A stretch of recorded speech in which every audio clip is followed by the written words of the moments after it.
Everyone. It's about 6:05. It looks like our numbers of people logging in is kind of stabilized. So want to be respectful of everyone's time that we have tonight and those who are joining us. Thank you very much. My name is Frank Reyes. I'm helping to organize this panel along with fellow alums of the Congressional Innovation Fellowship program. Along with us, we also have Travis Moore, who is the program director and the founder of the program, who will do a little introduction, give a background on the program, and kind of do a little bit of scene setting. And then we'll turn it back to myself and the rest of our fun alumni crew, some of them that are veterans. Many of us have all worked in national security to some degree. And so we'll be happy to both share our experience about the program and also answer any of your questions you have. As you can see, there's a Q&A panel that you have there. Feel free to start populating that at any time that you want. If you want to ask the question and it's just easier to ask it in person, just let me know and we can unmute you and you can be able to ask your question as you so choose. So with that, I'll actually turn it over to Mr. Travis Moore. Excellent. Thank you, Frank. Thank you for organizing this. And thank you all for joining us tonight and to hear about our program. I'm Travis Moore. I'm the founder and director of TechCongress. And we recruit and place computer scientists, engineers, and other technologists as tech policy advisors to members of Congress on Capitol Hill. So we've got 1, 2, 3, 4, 5, 6 of our alumni, which is a really good showing tonight, who can actually tell you a little bit about what that experience is like. When I give it a little intro about the program, I like to start and ask, at least when we're in person, for folks to raise their hand if they followed or saw or read about the Zuckerberg hearings in Congress in 2018. Anybody? If the fellows on this didn't follow that, then we've got problems. So that laid bare what I experienced for 6 years working in Congress, which is Congress in many cases is not equipped to legislate on some of these issues. So this was true in 2018. It was also true in 2009 and 2010 when I was working for Representative Henry Waxman and we were writing the Affordable Care Act. Another government tech challenge that you will likely remember was the portal for healthcare coverage, healthcare.gov, failing on the day of its rollout.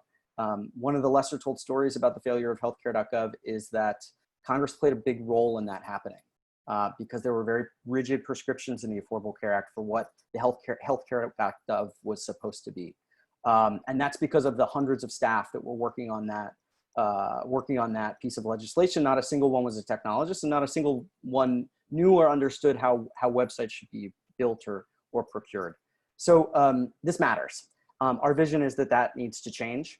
And so we want to pipe in expertise to help the really hardworking, good civil servant staff that exists in Congress, civil servant, so to speak. Because there are really good people in the building that do good work on a day-to-day basis. But there's just not a pipeline for the right set of expertise in. So to date, we've sent 39 technologists to the Hill. You're looking at 6 of them here. They've done fantastic work. John down below worked on the OPM breach investigation. JC did some really great work on electronic health record interoperability, and I actually probably shouldn't talk about all the. You all can talk about your achievements, but we had fellows that worked on the investigation into Cambridge Analytica, a number that have introduced privacy bills, facial recognition, election security, all over the map. I'll let folks them talk more about that. So right now we are recruiting for the fellowship through September 3rd. A couple important details. The stipend is $85,000 a year, paid out monthly with a bunch of other benefits. And elephant in the room, we are in the middle of a pandemic and an economic crisis on top of a pandemic, and a crisis about racial equity on top of that, and a fourth crisis for Congress, which is how does the institution operate? This is an institution that was designed in the 19th century and didn't really, or evolved in the 19th century and hasn't really evolved much since. So how does a paper-based institution evolve to a time when we can't pass notes back and forth? So you may be saying to yourself, why in the world would I go and do this right now? And I want to say that the reason that the coronavirus is not the reason not to apply for this program. It's absolutely the reason to apply for this program. We thought long and hard about whether we should cancel it, whether we should postpone until 2021 until we were in person. And we saw John working really long hours on a couple investigations, some of which he couldn't tell us about, and then working on continuity of the institution. We saw another fellow leading the daily brief for his senator, now 150 plus days going on the coronavirus response. We saw fellows working on provisions in these $1 trillion relief packages. And that said to us that we need to, rather than pulling back, we need to lean into this. 2021 will not be a regular year. It will not be a regular fellowship. It will be different. It will be different in many ways. But this crisis has laid bare that government and Congress in particular needs your skills more than ever. And so this is an opportunity to serve at a time that the institution really, really needs you. So with that, I will let the fellows talk about some of their experiences, because they can tell you much more honestly what it's like than I, and just hope to see your applications and excited to answer questions. All right, Travis, thanks for the overview. And so once again, I'm going to introduce myself. I'll be your moderator and helping you out, answering any questions along with the rest of the fellows. But first, let me introduce myself, and we'll actually go around the Zoom circle and let everyone introduce themselves as well. So once again, Frank Reyes. I am a former Navy veteran myself. I served in 2019 in the Congressional Innovation Program, and I was placed in the House Homeland Security Committee, and there I served as the tech policy advisor for the full committee on the majority side. And I'm actually going to turn it over to Katya to introduce herself. Hi, everyone. Thanks for tuning in. I'm Katya Sedova. I am currently at the Center for Security and Emerging Technology at Georgetown. I was a fellow. I was a Congressional Innovation Scholar, actually, in the summer of 2019 through the spring of 2020. I worked on the minority staff of Homeland Security and Governmental Affairs Committee, supporting Senator Maggie Hassan, who is a ranking member of a federal spending oversight subcommittee. And my role was focused on cybersecurity policy. All right. Hey, everyone. I'm John Yaros. I'm a current fellow, so everything that Travis said is pretty true right now. I actually think this is a great time to be in Congress, because crisis really leads to, is an agent for change. And we're really seeing that, and on the technology side as well. I'm currently a fellow on the Senate Homeland Security Committee's Permanent Subcommittee on Investigations for Chairman Portman. I pretty much lead investigations into technology issues and money laundering issues, which kind of goes into my background, because prior to this, I was at Treasury at the Office of Terrorism and Financial Intelligence and led teams over there.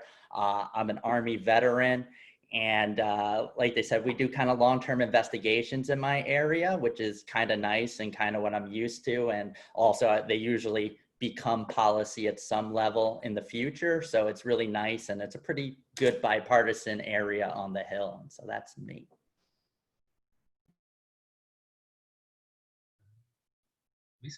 Hi, I'm Leisel Bogan. I was a Congressional Innovation Fellow last year. I served in the Senate in the office of Senator Mark Warner. I was the fellow for national security, cybersecurity, and technology there, and I worked on a broad set of issues, and had the good fortune of having a really, really smart group of people that I was able to work with who focused on a lot of national security and other policy areas. And prior to that, I was in a number of different roles. I've worked for folks in the national security space, two former national security advisors, Secretary of State, and a former defense secretary and director of the CIA. And I decided to do TechCongress for the reasons that Travis mentioned. I really wanted to make a difference and take the opportunity to serve in a new capacity and to learn about how Congress works. And it was a really exciting and rewarding time, and I encourage all of you to apply. I'm JC. I joined the Navy for 6 years right out of high school during NAM. After leaving the Navy, I spent 30 years as a computer programmer. Then I moved to DC, and I became a fellow in the Ways and Means Health Subcommittee during 2016. Hey folks, John Costello here. I'm current Deputy Assistant Secretary of Commerce for Intelligence and Security, a title that I realize sounds like assistant to the regional manager. But that said, I was in the class with JC, the inaugural class, which JC, I mean, you got to start this thing off right. I was placed into the majority staff of Oversight and Government Reform. Any veterans of Oversight and Government Reform will tell you that any chairman loves to cite Rule 10 of the House Rules, which is the Oversight Committee can investigate any matter anywhere. They have infinite jurisdiction.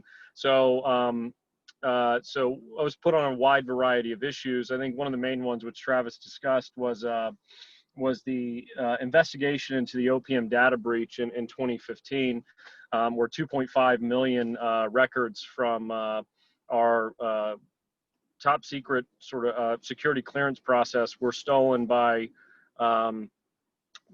China. We worked a host of other issues as well. The Apple San Bernardino encryption sort of standoff happened during that time, and got to work on that a little bit. And then we worked election security that year as well, because that dropped and really started happening in that summer, in the middle of the year in the run up to the presidential race. Yeah, and happy to answer any other questions about that or about why I applied, but I think we're going to get that down to that in the agenda. So thank you. All right, well, thanks everyone for introducing yourself. So yeah, that was actually a great segue, John, into why it is that any of us want to apply. And I think that's a question for many of you who are participating, is why should you apply for it? And I think it'd be great to hear anyone want to raise their hand and kind of share what really motivated them to apply. I mean, for me, really working in the executive branch and kind of working in the private sector, but really when I was in the executive branch, you start briefing members of Congress on various issues and various things, but you don't really know how the institutions work. It felt like the executive branch and the legislative branch were sometimes worlds apart in how we dealt with one another. And so there's always this kind of interest in how they interact and really what it looks like from the other side. And also having briefed them on technology issues, one thing that you do come to recognize when you go up to Capitol Hill is a lot of times they don't really know. And for me, that was motivation to kind of bring my background over there and to help them as they develop policies that are going to be implemented for all of the United States. That's an important thing. And we need people that know what these things mean to help them as they develop policy. And so that was really important for me.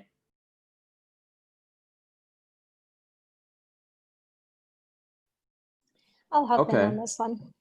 Oh, JC, do you want to go? All right, Zoom.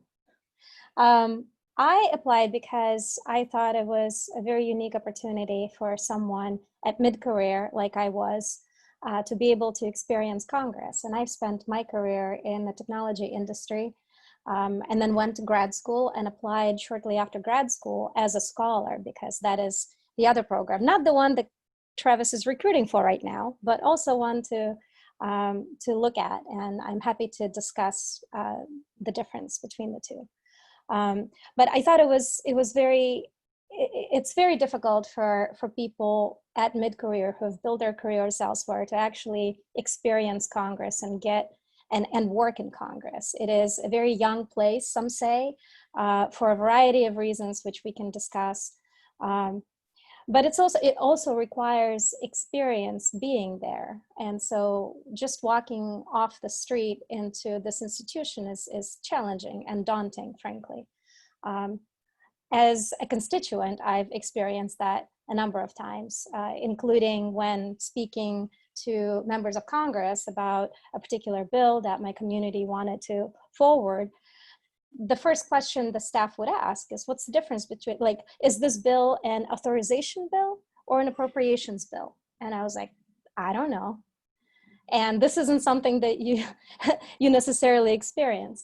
So I thought that this program was unique in a sense that it's a place where I could learn about the workings of our government, but also yield my expertise and be able to shape policy in a space that is rapidly evolving and needs the depth of expertise that sometimes is difficult for folks to get when they are spread very thin on a variety of issues through their policy portfolios on the Hill. And so fellows serve as this deeper bench for congressional staffers that simply don't have the time to really dig in deep on all of the issues that they have responsibility for. And I thought it was an incredible experience. And I'll talk about that a little bit.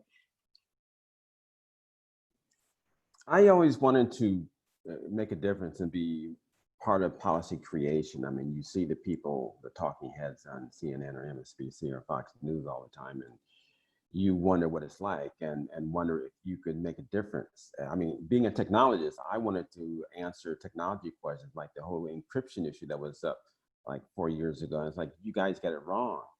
And having the opportunity to do it was just insane. I mean, Travis sent out this tweet and it's like he sent it right to me.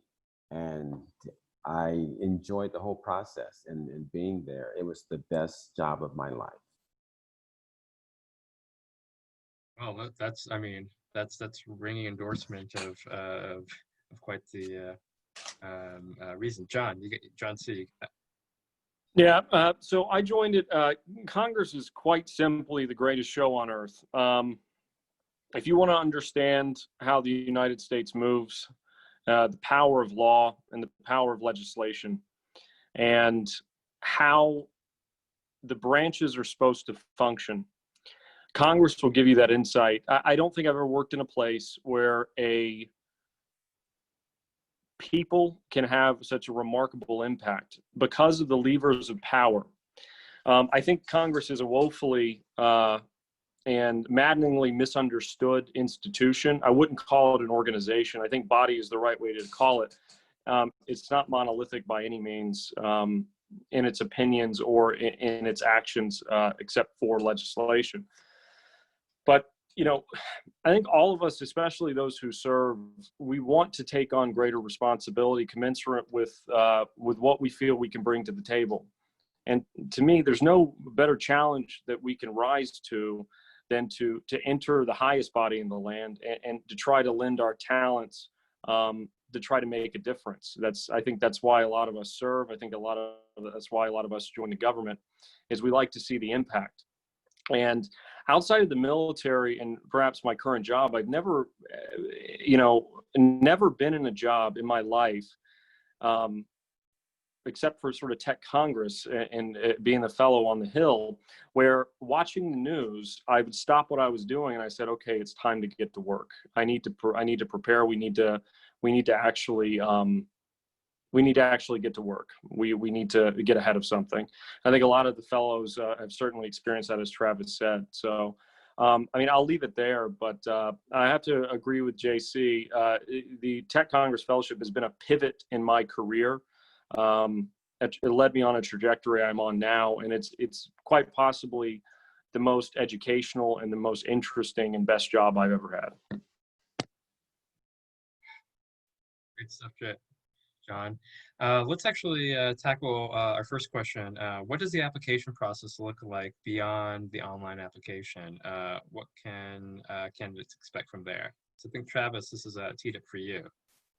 Yeah, I'll answer this one quickly because we realized this was a very common question, so we wrote a blog post about it last year that we'll maybe repurpose this year. But the process looks identical to last year, except for the fact that we're obviously not doing in-person interviews. But it's a 4-stage selections process, 2 stages of internal application review, including with a selections board. I should say a really important part of that for us is that it is an anonymous application review. So we ask you to remove identifying information from your resume. We have a application platform that strips all identifying information, and this is really important to make sure that we have an equitable process, but also that people that have networks. So it's like, oh, can I flag so-and-so's resume? It's really important that we're a pipeline for everybody because we want to be a pipeline for people that already that don't already have the DC networks, and so it's really important that we do that in the most neutral way possible. From there, we have 2 rounds of interviews. So we have a first round of interviews. It's really pretty quick. It's a 20-minute interview. I'm sure probably everybody here can attest to, wow, that was a really quick interview. It goes by, but it's sort of enough to get a sense for you in the initial round. And then we have a second round interview for those that advance that's substantially longer with lots of times for questions. Sometimes we go into 3rd round interviews, and we have reference checks as well. Usually it's about from the time that applications close, it's about an 8 to 10 week process to offers. All right. And as I said, if you have any questions, continue to keep populating them in the Q&A. But in the meantime, I want to see if any of you guys want to share what your Hill experience was like. You've talked about why you decided to join, but what was it like once you had boots on the ground and were having to do quick turnarounds? So whoever wants to kind of raise their hand and kind of share with that. I'll jump in. Sure. For the most part, it depends on where you land. I landed on the health IT or the health subcommittee for Ways and Means, and I was given the health IT portfolio. And from there, I guess as most of you have regular jobs, you expect your supervisor manager is going to tell you what your tasks are. But the reality is they expect you to sort of build your own job, which is a great thing as long as you're not afraid of that. I mean, when you're there a week, people start emailing you out of nowhere, asking for meetings to meet with you and talk about their positions on things. And you can help drive those conversations. You can also reach out to companies. But my group, where I was in the health IT, the health subcommittee, they let me sort of participate in all the things they were doing, creating of legislation, setting up things for hearings and briefings, calling people up and helping setting up the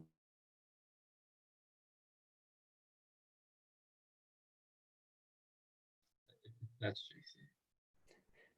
JC. I guess Rural bandwidth enrichment is an issue that if anybody wants to tackle, there's opportunity in Congress. Yeah, I think there are a few bills on that already in There's Congress. lots of classes. The first week, just get to know people, go to all the classes. There's one like Working on the Hill, which is sort of a simple brain dead name, but it's exactly what it is. They teach you how to work on the Hill, how to create legislation, how to interface with the lawyers, because everything you write goes through this series of people who craft it in the right way and review the text and so on. So I hope I answered the question. I'll piggyback off what JC said. I don't know that any two experiences on Capitol Hill are exactly the same. I can tell you that definitely my area, and it will depend on, even as you go through the process, what your personal wants are. When you go through, like for me, I wanted to do a little bit longer term investigations. I wanted an office that was a little bit more bipartisan and that worked together with one another. And so those were important for me. I didn't really want a flamethrower that I worked for. And so looking for that throughout the process. But as you come in, I knew after my discussions with them that I was going to be leading my own investigations. I had worked with some of them before from the other side, and pretty much they gave me a good idea of what I was getting into, and doing longer term investigations and kind of creating all the meetings and no real roadmap. They expected me to know and how to do it, and I can ask questions where I need. But that my experience is a little different probably than most other people up here. And the committee I'm on, our investigations are usually pretty private, so we don't really pull in that many people during it to keep it kind of hush hush.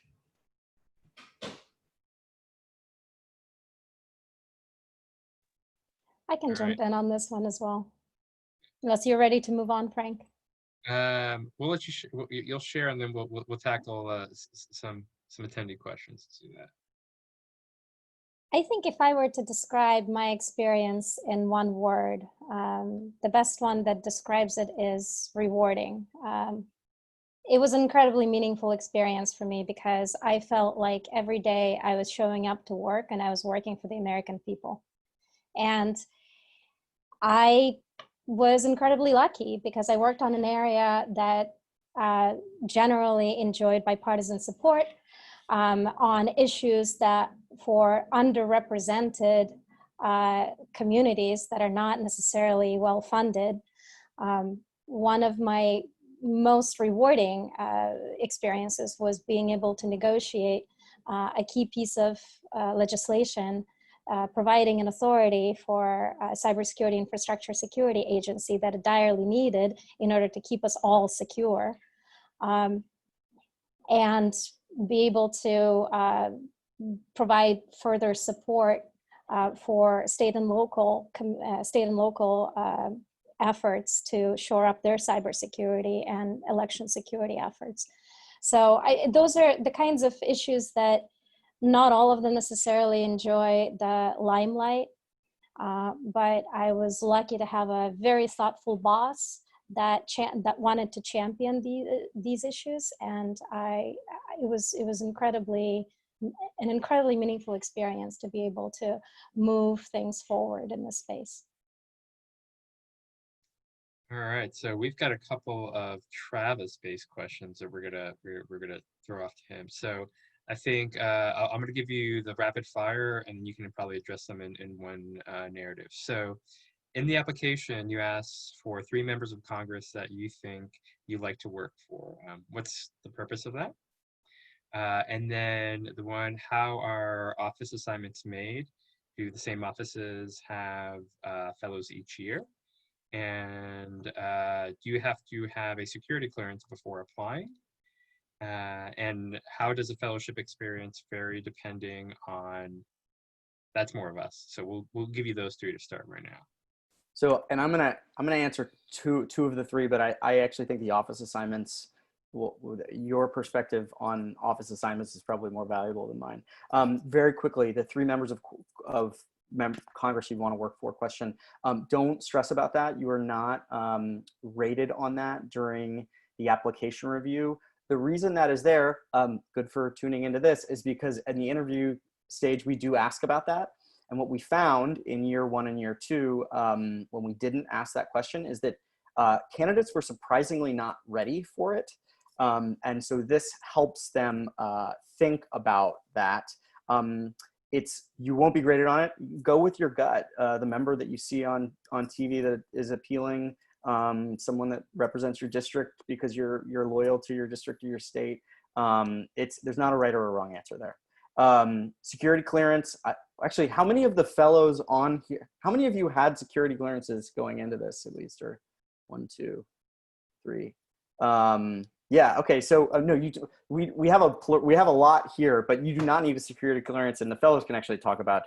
It's some frustration. Most offices won't sponsor your clearance because you're a fellow and because you're not an employee, and so there understandably are some concerns there. But you absolutely do not need a clearance. And most fellows, although it's not representative here, most fellows do not have a clearance coming in. In terms of office assignments, let me say very quickly, we have a two-stage process.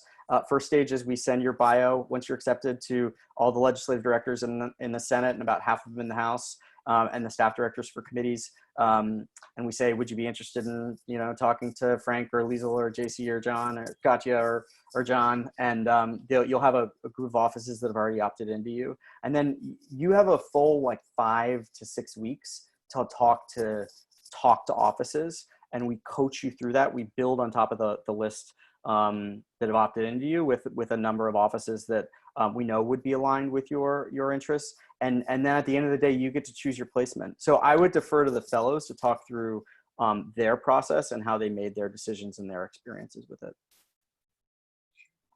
Yeah, I want to mention that having engineering background, technical background, background in physics, all those things can add to the experience. You don't necessarily have to have a policy background per se. Of course, it does help to watch news programs because you can sort of keep up with the current issues. For me, I wanted to be on a committee because the committees focus on issues more than they focus on, I guess, the region or the areas for the congressman or the senator. And so that was important to me. But if you care more about issues in Michigan or Iowa or wherever you're from, then you may want to be with a congressman or a senator. But I like being in the committee and focusing on healthcare, specifically health IT, and that was great for me.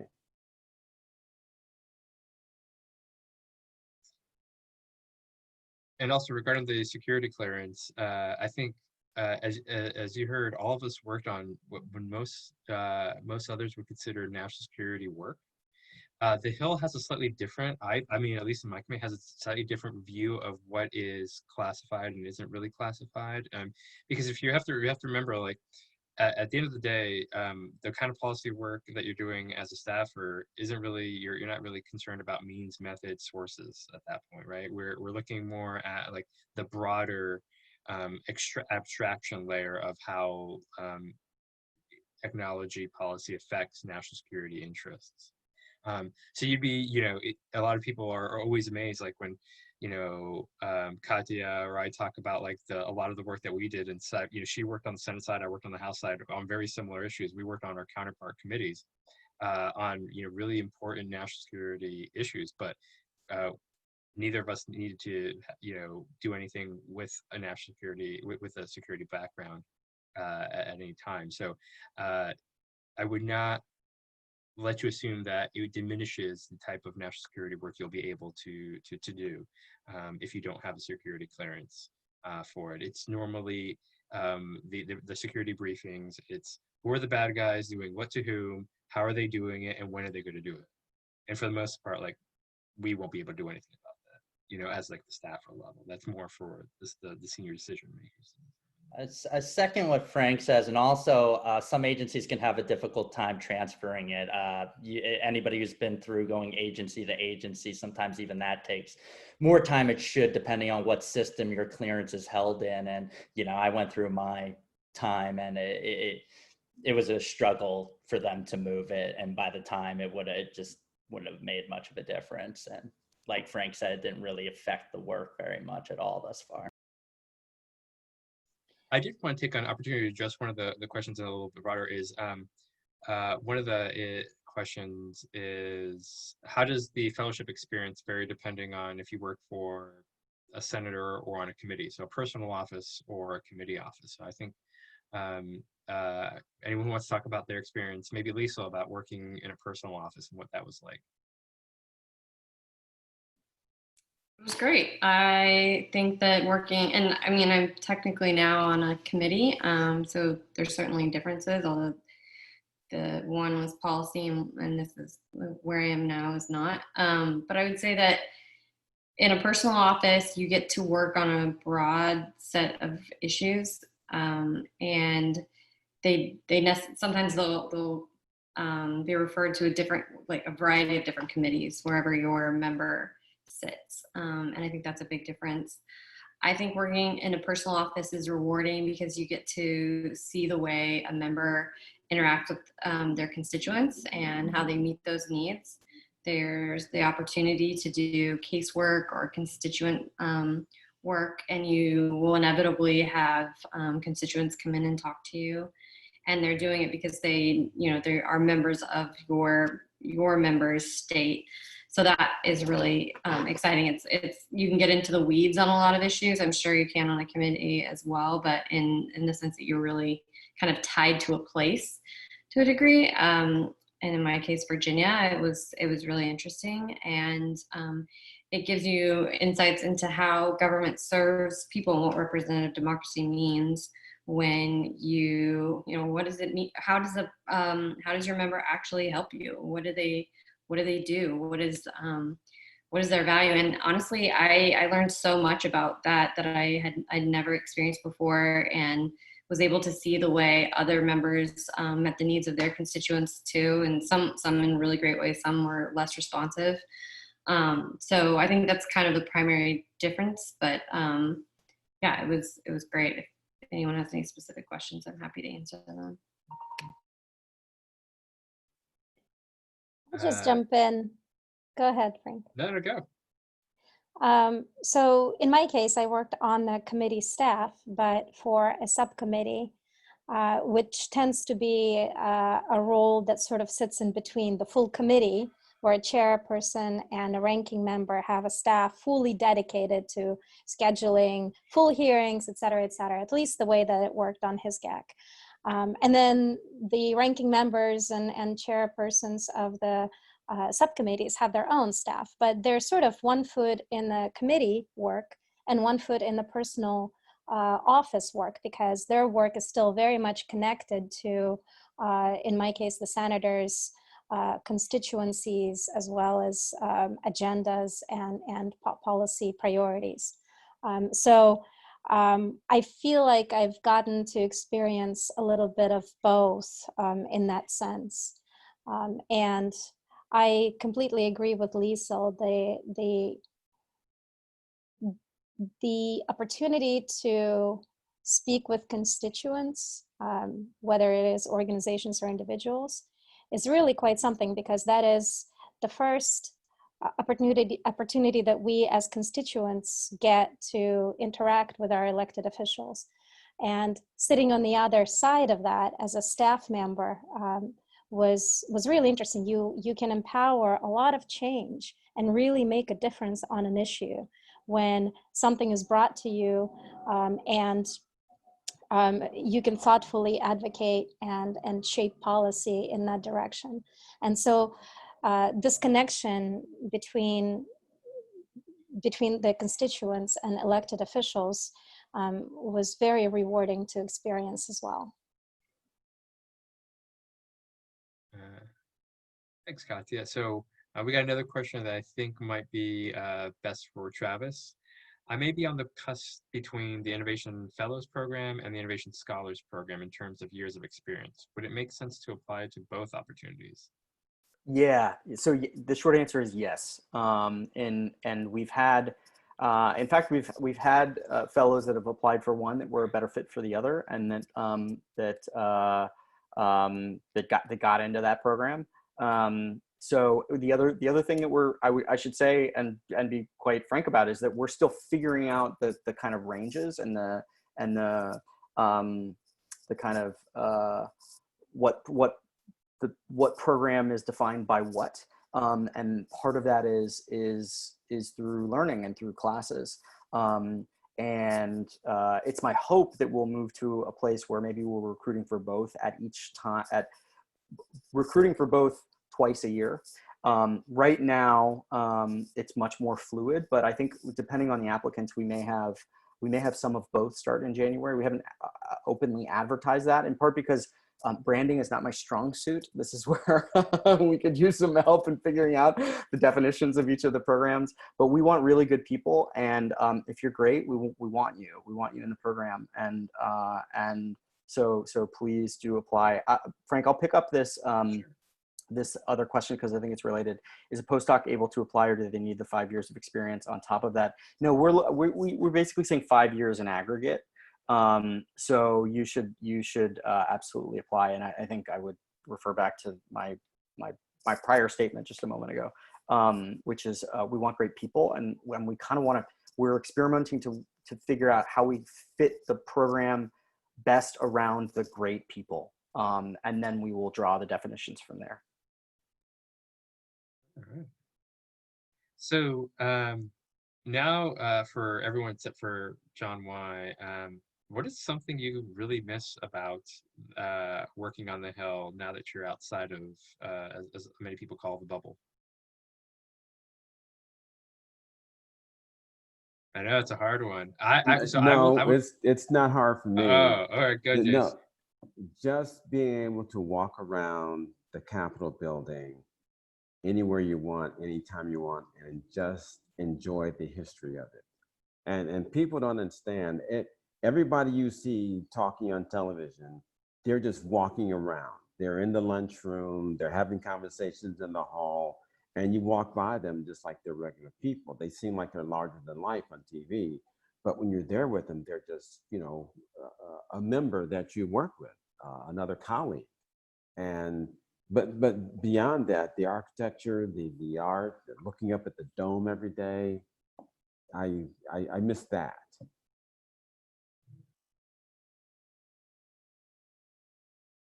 I would say one of the things I miss the most, just because I'm just relentlessly curious, is the access to free and unlimited information.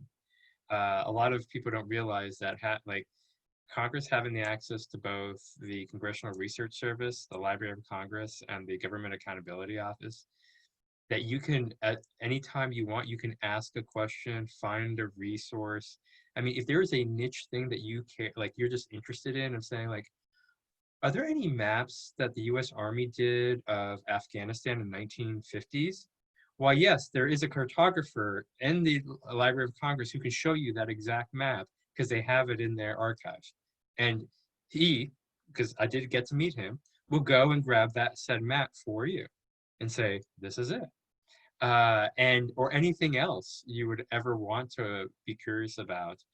Not only just the organic resources that they have, but also, as JC kind of mentioned earlier, the ability of the Senate.gov or House.gov email address to be able to reach out to people and ask questions. If there's, back in the before time when there were real conferences and you saw an interesting speaker, you can usually email and say, hey, I'd like to learn a little bit more, and they would respond to you.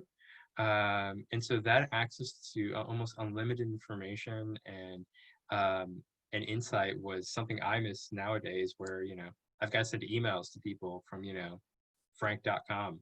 Yeah. Anyone else miss anything from there? Two things. I completely echo JC's point about history.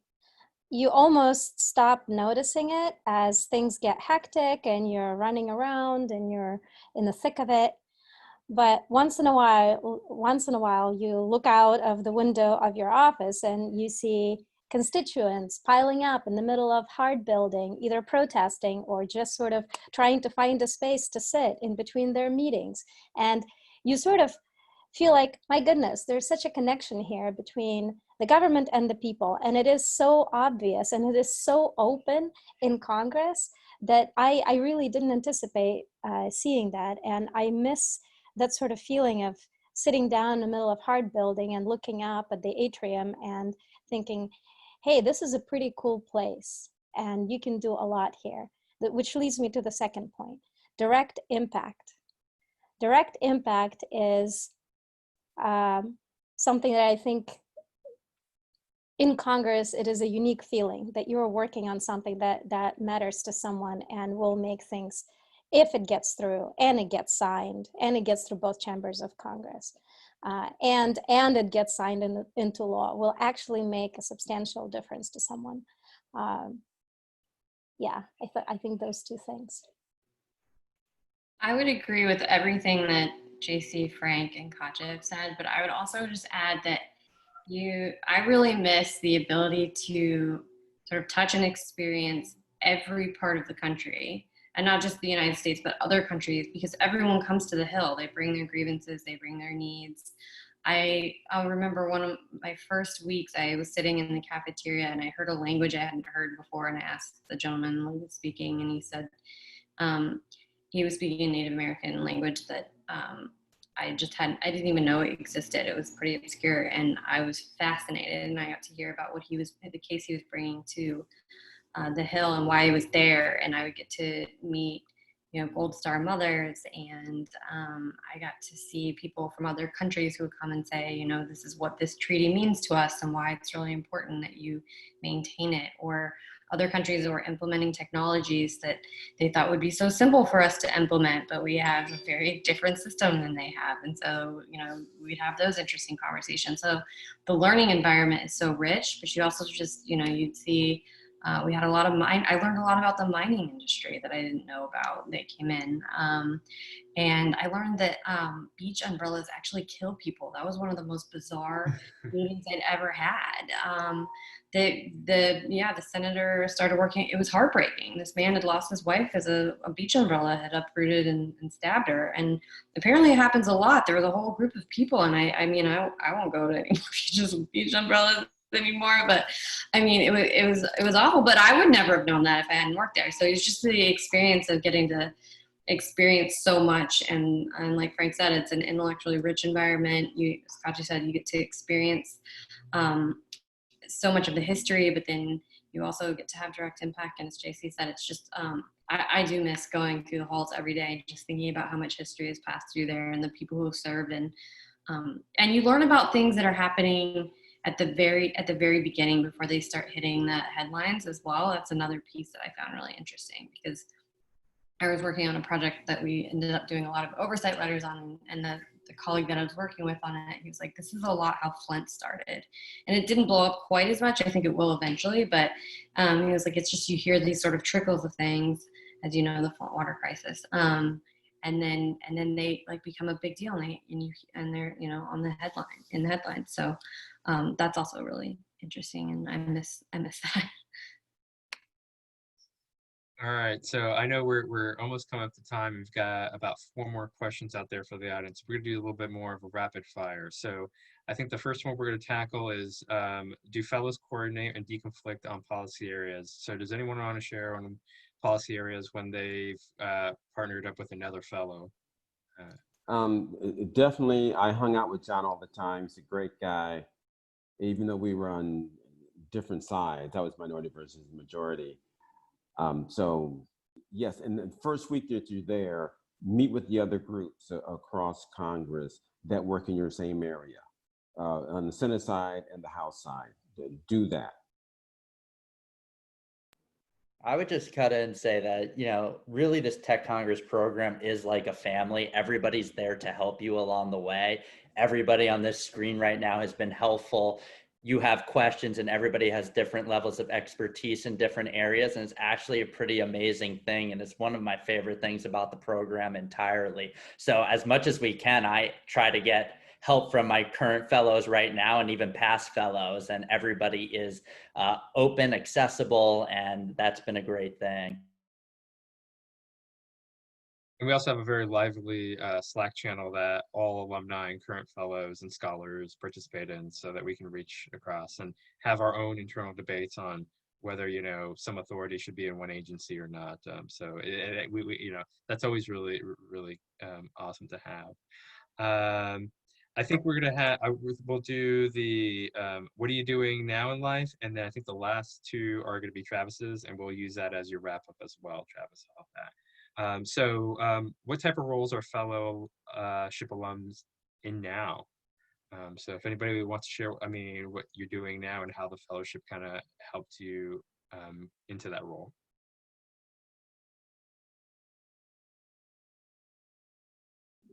Well, I can go first. I am currently at the Center for Security and Emerging Technology, working on a cyber AI project as a fellow, and looking at the intersection of AI, cyber, and national security issues. And I think without the fellowship, probably it would have been very difficult for me to find this role, precisely because my expertise on the Hill and doing policy made an enormous difference for the kind of experience one can have when research